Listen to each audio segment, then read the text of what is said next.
మంది ఎంపీలు ఉంటే మీ దగ్గర అహంకారపూర్తంగా ఒకరి పెళ్లి అయితే పెట్టెప్పుడు పుడతారండి 9 నెలలుగా 10 నెలలుగా పెడతారు. గౌరవంలో చేస్తున్నావు. గతంలో ఈ సొంత బాబాయిని చంపినప్పుడు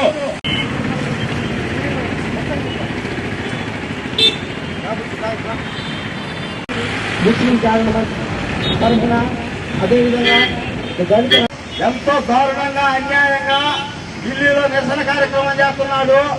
గతంలో ఎప్పుడైతే వాళ్ళ బాబాయ్ చంపారో చేస్తాడంట, ఒక పిచ్చి పట్టిద్దంట రోజు వాళ్ళ సినిమాలో, అదేదో సినిమాలోనంట ఒక్కరోజు. ఈరోజు చాలా బాధాకరమైన విషయము, చాలా దారుణమైన రోజు. ఈరోజు బ్లాక్ డే. ఆంధ్రప్రదేశ్ ప్రజలేమన్నా అమాయకులు అనుకుంటున్నాడా? ఈయన ధర్నా చేయాల్సింది ఎక్కడ? విజయవాడ, ఒంగోలు, గుంటూరు చేసుకోవాలి, అంటే పులివెందుల్లో చేసుకోవాలి. ఢిల్లీకి పోయాడు. ఏం చేస్తావు జగన్ అన్న? ఢిల్లీలో ఎవరు పట్టించుకోరు. ఆడ కనీసం ప్రభుత్వాన్ని దించే శక్తి ఉన్న ఎంపీలున్న పార్టీలనే లెక్క చేయరు. నేను గతంలో 3 సార్లు పోయా. 350 1,50,000 అయిపోయినాయి, గుల్లైపోయా. నేనంటే వ్యాపారస్తుడిని, వయసుని కాబట్టి తెలియగా వితౌట్ బిల్లులే తెచ్చుకొని అమ్ముకొని బతికా. నువ్వు కూడా ఆ పక్కన ఎంపీలు ఎమ్మెల్యేలు సంపాదించిన అక్రమ సొమ్ము ఖర్చు పెడుతున్నా కాబట్టి మీకేం ఇబ్బంది లేదు. ఇంక ఇట్నే పోతా ఉంటే నెక్స్ట్ ఎలక్షన్ దగ్గర డబ్బులు ఉండవు. ఆడని దగ్గర పట్టుమని 2-3 కూడా ఎంపీలు లేరు. వాళ్ళలో 2 జంప్ అవుతున్నారు. మీ తమ్ముడు ఉంటాడేమో కేసుల నుంచి, వాళ్ళు బీజేపీకి వెళ్తారంట. ఎందుకయ్యా ఢిల్లీలో చేస్తావు? నీది ఎట్టుందంటే నీపై నువ్వు ఆలోచించే విధానము. పెళ్ళైంది కదా 30వ రోజుగా బిడ్డకం లేదు, నువ్వు సంసారానికి పనికి రావాలంత దారుణంగా ప్రవర్తిస్తున్నాడు. నాకు ఒక అవకాశం ఇవ్వండి, ఇప్పుడే నేను సీఎం అవుతా. మళ్ళీ కోర్టుకు కూడా వేసాడు ప్రతిపక్ష హోదా. 10% ఉండాలని నువ్వే గతంలో గందరగోళం చేసావు. నువ్వు పవన్ కళ్యాణ్ గారి కన్నా చాలా తక్కువ పొజిషన్లో ఉన్నావు ఈరోజు అసెంబ్లీలో. అవసరమైతే ప్రజాపక్షం ప్రతిపక్షం అంతా వాళ్లే ఉంటారు. నువ్వు ఆటలు అరటిపండు అయ్యావు ఈరోజు. ఎలా చేస్తావండి నువ్వు ధర్నా? మీ సొంత బాబాయిని వివేకానందని గొడ్డలతో అతి కిరాతకంగా చంపితే ఆ రోజు ధర్నా ఎందుకు చేయలే? దీక్ష ఎందుకు చేయలే?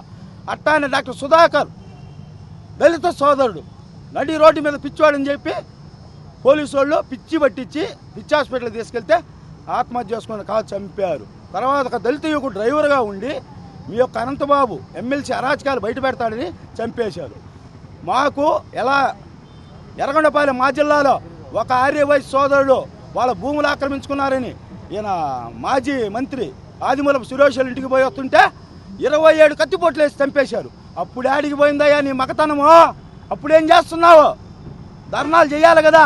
సరే, నీ ప్రభుత్వంలో జరిగినట్టు నువ్వు చెయ్యవు. నువ్వు తెలుగుదేశం ప్రభుత్వం ఉన్నప్పుడు మీ బాబాయిని చంపితే ఎందుకు చేయాల? అంటే అన్నీ బయటపడతాయని. చాలా దారుణంగా ఉంది. నువ్వు ఇలానే పోతే మాత్రం నీకు సింగిల్ డిజిట్ వచ్చింది. నువ్వు ఇప్పటికైనా బుద్ధి తెచ్చుకొని ప్రజల యొక్క ఏమైతే అవసరమై చూసుకొని వాళ్ళకు ఉపయోగపడే విధంగా ఏం తప్పులు చేస్తే పవన్ కళ్యాణ్, చంద్రబాబు గారు, లోకేష్ గారు ఆ తప్పుల్ని ఎత్తి చూపుతూ ముందుకు పోయి ప్రజలకు మంచి చేయాలని చూడాలి. కానీ నువ్వు ప్రజలను పక్కదావ పట్టించడము, ఏం సీఐ మధుసూదన్ అని పోతున్నావు. నీకు బెండు తీస్తారు. నేను అట్నే పోయా పోలీసు వాళ్ళ మీదకి. తర్వాత కూర్చోబెట్టారు 3 సార్లు సబ్ జైల్లో. మనం పోకూడదు. మనం తప్పులను దొంగతనాలు చేస్తాం. మనం పోలీసు వాళ్ళ మీద పోకూడదు. మనం నిజాయితీగా ఉంటే పోవాలి పోలీసు వాళ్ళ మీదకి. నువ్వు అధికార దర్పాన్ని చూపించమాక. నువ్వు సీఎం హోదాలో చేస్తున్నావు, మంచిదే. 29, 33 అవుతావు, తొందర ఏం లేదు నీకు. ఈ లోపు నువ్వు ఏంటంటే ప్రజల కోసం పోరాడు. నీకు ఎట్టుందంటే చంద్రబాబు నాకు మధ్యంటికి ఒక 6 నెలలు నువ్వు తర్వాత నువ్వు ఎక్కనంత భ్రమలో ఉన్నావు. గతం లేదో మహేష్ బాబు సినిమాలో ఒక్కరోజు ఎస్పీ పోస్ట్ ఇవ్వమంటాడు ఏదో సినిమాలో. అట్ట నీకు కూడా ఒక్కరోజు సీఎం పోస్ట్ ఇస్తే కానీ నువ్వు నిలబడేటట్లేవు. దాన్ని రాజ్యాంగం సవరించి చంద్రబాబు గారికి సూచన చేస్తా. నీకు ఒకరోజు కాదులే, 4-5 రోజులు ఇప్పిస్తాం. ఎప్పుడు 33 తర్వాత ఇప్పిస్తాం. ఈ లోపు ఎందుకని తొందరపడతావు? నువ్వు నమ్ముకొని కార్యకర్తలు నువ్వేందుకు రెచ్చిపోతున్నావు? నిన్నేమనరు పోలీసు వాళ్ళు.